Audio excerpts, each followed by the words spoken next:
इस वीडियो के अंतर्गत हम लोग सीखने वाले हैं गति के समीकरण का निगमन। ठीक है, तो दोस्तों इस वीडियो हम लोग गति के समीकरणों का निगमन अच्छी तरह से सीखेंगे। ठीक है, अगर आप इस वीडियो को पूरा शुरू से लेकर के अंतिम तक देख लेते हैं तो आपको ये समीकरण को जो सिद्ध करने का जो डेरिवेशन है वो आपको अच्छी तरह से याद हो जाएगा। चलिए शुरुआत करते हैं।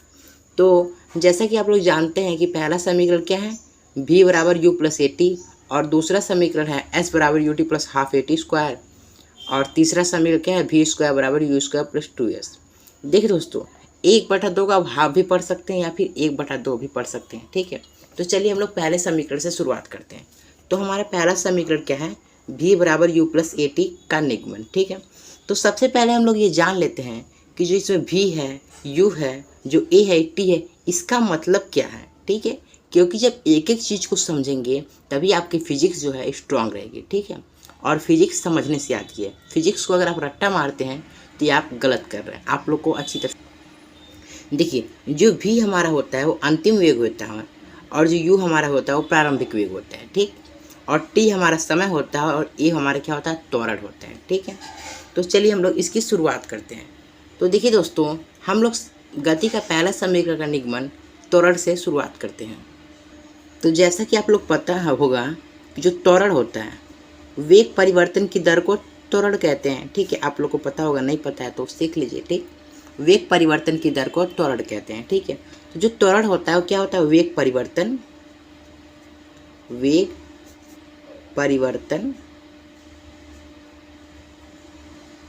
बटा में समय। ठीक, वेग परिवर्तन की दर को त्वरण कहते हैं। ठीक है, तो देखिए वेग परिवर्तन का मतलब क्या होता है, यानी कि जो अंतिम वेग है, ठीक है, उसमें से आप लोग अगर प्रारंभिक वेग को घटा देंगे तो आप लोग का वेग में परिवर्तन हो जाता है। ठीक है, तो आप लोग चाहें तो लिख सकते हैं कि अंतिम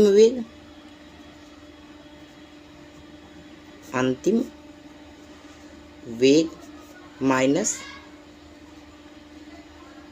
प्रारंभिक वेग। ठीक, अंतिम वेग में से अगर आप लोग प्रारंभिक वेग को घटाते हैं तो ये भी आपका त्वरण का है। ठीक है, तो वेग परिवर्तन हो जाता है, यानी ये कि आपका त्वरण का है। ठीक, देखिए जो अंतिम वेग है हम लोग उसको v लिख सकते हैं, और जो प्रारंभिक वेग है हम लोग उसको u लिख सकते हैं। ठीक, यानी कि त्वरण क्या होता है हमारा, और त्वरण को हम लोग क्या लिख सकते हैं, a लिख सकते हैं, यानी हम लोग लिखेंगे a बराबर v माइनस यू बटा में क्या होगा, t। ठीक है, अब देखिए आप लोग को क्रॉस मल्टीप्लेक्शन कराने आता ही होगा। आप लोग एक के नीचे एक लिख सकते हैं ना। अब इसका गुणा इसमें कर दीजिए, इसका गुणा इसमें कर दीजिए, तो आपको पता है कि किसी भी संख्या गुणा अगर आप एक में करते हैं तो वह संख्या वहीं की वहीं रह जाती है। यानी अगर हम लोग एक का गुणा v में करेंगे तो हमारा v ही होगा। ठीक, अगर हम लोग a का गुणा u में करेंगे तो हमारा माइनस का u ही हो जाएगा, और अगर हम लोग t का गुणा a में करेंगे तो हमारा क्या हो जाएगा, at हो जाएगा, at। ठीक, तो अब देखिए दोस्तों, जो u है हम लोग इसको इधर ला देंगे। ठीक, तो आपको पता है जब भी हम लोग पक्षांतर करते हैं तो चिन्ह बदल जाता है।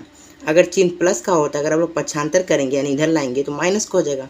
अगर चिन्ह माइनस में है तो इधर करेंगे तो क्या हो जाएगा, प्लस में आ जाएगा। अगर चिन्ह भाग में है इधर करेंगे आ जाएगा, गुणा में आ जाता है, और अगर चिन्ह इधर गुणा में रहता है तो इधर करेंगे क्या हो जाएगा, भाग में आ जाता है। ठीक है, तो आप लोग को ये पता ही होगा, ना पता हो तो कोई बात नहीं, आप लोग सीख चुके हैं। ठीक, अब देखिए जो v है इसको हम लोग इधर करेंगे। ठीक, यानी सॉरी दोस्तों, जो u है ना इसको हम लोग इधर करेंगे यानी पक्षांतर करेंगे, तो v बराबर u हो जाएगा, माइनस का है तो प्लस का हो जाएगा, प्लस ए टी। ठीक, तो यही हम लोग को क्या करना था, प्रूफ करना था। देखिए हम लोग का प्रूफ हो गया। आप लोग यहाँ देख सकते हैं v बराबर u प्लस ए टी। देखिए पहला समीकरण कितना आसान है। देखिए आप लोग करना क्या है, देखिए जो त्वरण होता है वेग परिवर्तन बटा समय होता है। ठीक, और वेग परिवर्तन का मतलब क्या होता है, अंतिम वेग में से अगर आप लोग प्रारंभिक वेग को घटा देते हैं तो आपका वेग में परिवर्तन हो जाता है। ठीक, और बटा में समय लिख देंगे। अंतिम वेग को आप लोग क्या लिखते हैं, v लिखते हैं, प्रारंभिक वेग को u लिखते हैं। ठीक, और बटा t। इसी को आप लोग सॉल्व कर देंगे, आप लोग का ये सॉल्व हो जाएगा। ठीक, अब चलिए हम लोग गति के दूसरे समीकरण को सीखते हैं। ठीक, यानी कि उसका निगमन सीखते हैं। अब देखिए दोस्तों, हमारा गति का दूसरा समीकरण क्या है, s बराबर U T plus half A T square. आप इसे हाफ भी पढ़ सकते हैं और 1/2 भी पढ़ सकते हैं। ठीक है, अब देखिए इसका निगमन हम लोग कैसे करेंगे। तो देखिए इसका निगमन करने के लिए आप लोग ये वाला सूत्र तो पढ़े ही होंगे। देखिए होता क्या है, दूरी बराबर औसत वेग, औसत वेग गुणे समय। ठीक, दूरी बराबर औसत वेग गुणे समय। तो देखिए औसत वेग क्या होता है, तो जो औसत वेग होता है वो क्या होता है, प्रारंभिक वेग और अंतिम वेग को जोड़ देंगे, ठीक, और 2 से भाग कर देंगे। ठीक, यानी आप लोग दूरी को s से लिखेंगे तो आपका s हो गया, और औसत वेग का मतलब प्रारंभिक वेग और प्लस अंतिम वेग। तो चलिए हम लिख देते हैं हिंदी में, आप लोग को समझ में आएगा। प्रारंभिक वेग प्लस अंतिम वेग, या फिर अंतिम वेग प्लस प्रारंभिक वेग। ठीक, इससे कोई दिक्कत नहीं होगा। अंतिम वेग, ठीक है, और बटन क्या कर देंगे, 2 कर देंगे। ठीक, और ये आपका हो गया, और गुणे में क्या है, समय, तो आप लोग समय को लिख देंगे। ठीक, अब देखिए s बराबर, यार आपकी दूरी है, चाहे तो आप यहाँ दूरी भी लिख सकते हैं। ठीक, अब देखिए प्रारंभिक वेग हमारा क्या था, प्रारंभिक वेग हमारा था u, हमने लिखा था वहाँ पीछे। ठीक, और प्लस अंतिम वेग हमारा हम लोग v से रिप्रेजेंट करते हैं। ठीक, और बटा में 2 है। ठीक, और समय को हम लोग किससे दर्शाते हैं, t से, यानी गुणे की t लिख देंगे। ठीक है, अब देखिए दोस्तों, आपने अभी सिद्ध किया है, क्या सिद्ध किया है, आप लोगों ने सिद्ध किया है कि जो v बराबर u प्लस ए टी, यानी ये कि आप कहेंगे तो गति का पहला समीकरण है, तो आपने यही तो दर्शाया है कि जो v है वो बराबर किसके है, u प्लस ए टी के बराबर है। तो आप लोग क्या करेंगे, v की जगह लिखेंगे u प्लस ए टी। ठीक, ठीक, तो आप लोग लिखेंगे v बराबर u प्लस ए टी रखने पर। ठीक, तो ये आपका समीकरण क्या है, s बराबर u प्लस, अब v की जगह आप लोग क्या लिखेंगे, u plus A T, plus A T. ठीक, और बटन क्या लिखेंगे आप लोग, 2। ठीक, और गुणे में आपका क्या है, वो आपका है समय, समय को आप लोग किससे रिप्रेजेंट करते हैं, t से। ठीक है, ठीक, मैं t ठीक से लिख दे रहा हूँ, आप लोग को समझ में है। अब देखिए s बराबर 2u है, तो जुड़ कर क्या हो जाएगा, 2u। ठीक, और प्लस में क्या हो जाएगा, ए टी। ठीक, और बटा में क्या है, 2। ठीक, और गुणे में क्या है आपका t। ठीक है, अब देखिए ये जो 2 है, इसका और इसका एलसीएम है, यानी हम लोग एक बार 2 को इसके साथ लिखेंगे, एक बार 2 को इसके साथ लिखेंगे, यानी कि s बराबर 2u बटा 2 प्लस ए टी बटा 2। ठीक, और गुणे में आपका क्या है, t है। ठीक, अब देखिए 2 से 2 कट जाएगा, तो आप लोग यहाँ क्या लिख सकते हैं, आप लोग लिख सकते हैं s बराबर u बचा u प्लस ए टी बटा 2 और गुणे में t होगा। ठीक, अब देखिए अब आप लोग क्या लिखेंगे, s बराबर u तो आपका है प्लस, आप लोग क्या लिख सकते हैं, जो आपका ए टी है इसको आप लोग 1/2 लिख सकते हैं ना, तो आप लिख देंगे 1/2, और जब आपका ए टी है यहीं पर रहेगा ए टी, और यहाँ पे भी टी का गुणा होगा तो इसको आ जाएगा, यानी आपको यही प्रूफ करना था कि s बराबर U T plus half A T square. ठीक, तो इस प्रकार से हमने गति का जो दूसरा समीकरण था उसको भी प्रूफ करना सीख लिया। अगर आप लोग को वीडियो पसंद आया दोस्तों, तो चैनल को सब्सक्राइब कीजिए और वीडियो को लाइक करना मत भूलिएगा। ठीक है, अब हम लोग गति का जो तीसरा समीकरण है उसका भी निगमन करके सीखेंगे। चलिए शुरुआत करते हैं। तो देखिए दोस्तों, अब हम लोग क्या करेंगे, वी स्क्वायर बराबर यू स्क्वायर प्लस 2s का निगमन करेंगे। तो देखिए इसका निगमन करने के लिए हम लोग क्या करते हैं, गति का दूसरा समीकरण और गति का पहला समीकरण, ठीक है, दोनों का प्रयोग करते हैं। ठीक है, देखिए आपने पहले समीकरण का निगमन किया, उसका प्रयोग आपने दूसरे समीकरण में किया, अब आप तीसरे समीकरण का निगमन कर रहे हैं।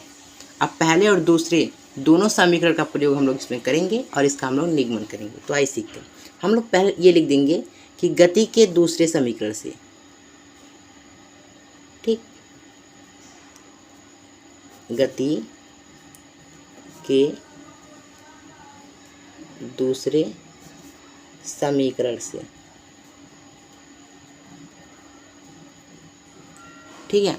तो हमारा गति का दूसरा समीकरण क्या है, s बराबर U T plus half A T square. ठीक, अभी हमने इसको सिद्ध भी किया है।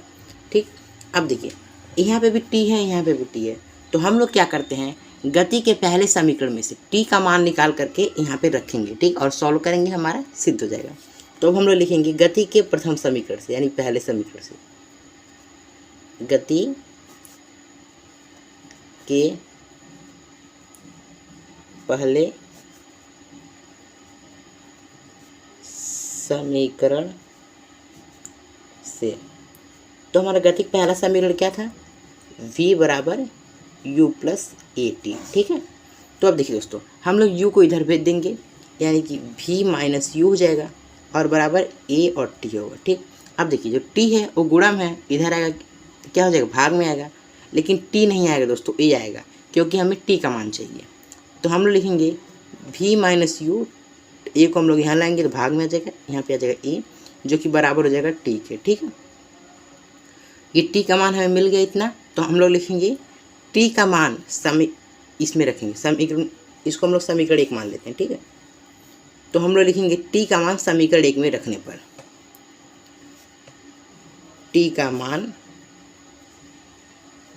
समीकरण 1 में रखने पर, समीकरण 1 में रखने पर। ठीक, समीकरण 1 हमारा क्या है, यानी गति का दूसरा समीकरण ही हम समीकरण 1 माने हैं, s बराबर U T plus half A T square.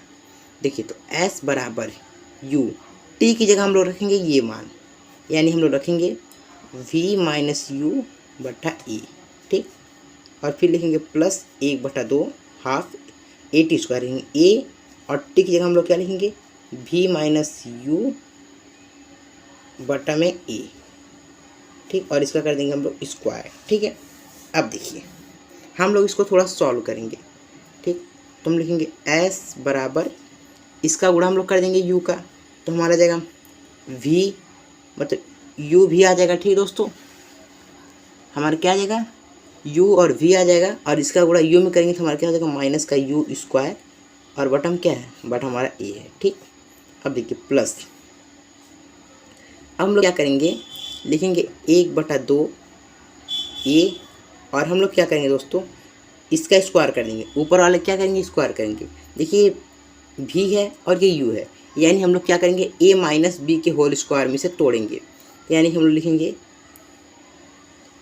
Bracket में लिखेंगे v square minus plus u square minus 2vu। ठीक है, होता है ना a square plus B square minus 2ab, तो हम लोग उसी को तोड़ देंगे, और नीचे देखिए पूरे का स्क्वायर है, यानी हम लोग a का भी स्क्वायर लिखेंगे, यानी a का स्क्वायर। ठीक, अब देखिए यहाँ पे a स्क्वायर, यहाँ पे a है, तो हमारा स्क्वायर से a कट जाएगा। ठीक, अब हमें क्या करना है, देखिए अब हम लोग क्या करेंगे, लिखेंगे s बराबर ये हमारे u भी माइनस यू स्क्वायर बटा में a। ठीक, और प्लस देखिए एक का गुणा ऊपर में करेंगे तो हमारा कुछ नहीं होगा, v square plus you square minus 2vu। ठीक, ये भी है दोस्तों, और देखिए बटा हम लोग a का गुणा 2 में कर देंगे तो हमारा आ जाएगा 2a। ठीक, अब देखिए अब हम लोग क्या करेंगे, इसका एलसीएम लेंगे, तो आइए हम लोग इसका एलसीएम लेते हैं और सॉल्व करते हैं।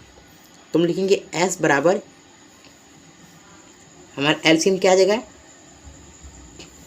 इस हम लोग एलसीएम लेंगे तो हमारा क्या आएगा, 2a आएगा। ठीक, अब देखिए जब हम लोग 2a का भाग देंगे a में, तो हमारा क्या आ जाएगा, यही a से a कट जाएगा तो हमारा आएगा 2। ठीक, तो हम लोग क्या करेंगे, 2 का गुणा ऊपर वाले में कर देंगे, यानी कि 2uv माइनस यू स्क्वायर। ठीक है, माइनस 2u स्क्वायर हुआ दोस्तों। ठीक है, minus 2uv minus 2u square. ठीक, अब प्लस का साइन है, प्लस लगाएंगे। अब देखिए 2a का जब हम भाग करेंगे 2a में तो हमारा कट जाएगा, यानी हमारा आएगा 1, तो 1 का गुणा हम लोग इसमें करेंगे तो यही आ जाएगा, यानी कि v का स्क्वायर प्लस u का स्क्वायर माइनस 2vu। ठीक, अब देखिए दोस्तों यहाँ पे प्लस का 2uv है, यहाँ माइनस का 2vu है, यानी vu का ये या uv का ये एक ही बात है। ठीक, तो ये हमारा कैंसिल हो जाएगा। ठीक, अब देखिए हमारा बचा क्या, s बराबर देखिए माइनस का 2u² में से u² घटेगा तो हमारा क्या बचेगा, माइनस का 1u², ठीक। और प्लस का इधर क्या हमारा v², और बटम क्या हमारा 2a, ठीक। अब देखिए 2a का गुणा हम लोग इधर कर देंगे, यानी ये हो जाएगा हमारा 2as बराबर माइनस का u² प्लस v², ठीक। अब देखिए u² इधर चला जाएगा, ठीक, यानी कि 2as प्लस का हो जाएगा v² बराबर, सॉरी दोस्तों, u² बराबर v²। तो ये क्या हो गया, हमारा प्रूफ हो गया। आप चाहते तो घुमा करके लिख सकते हैं v² बराबर u² प्लस 2as, ठीक। तो उम्मीद करता हूँ आप लोग को ये पसंद आई हो। अगर आप लोग को वीडियो पसंद आई हो, चैनल को सब्सक्राइब कीजिए और वीडियो को लाइक कीजिए। मिलते हैं अगले वीडियो में। अगर आपको कोई डाउट हो तो आप लोग कमेंट बॉक्स में पूछ सकते हैं।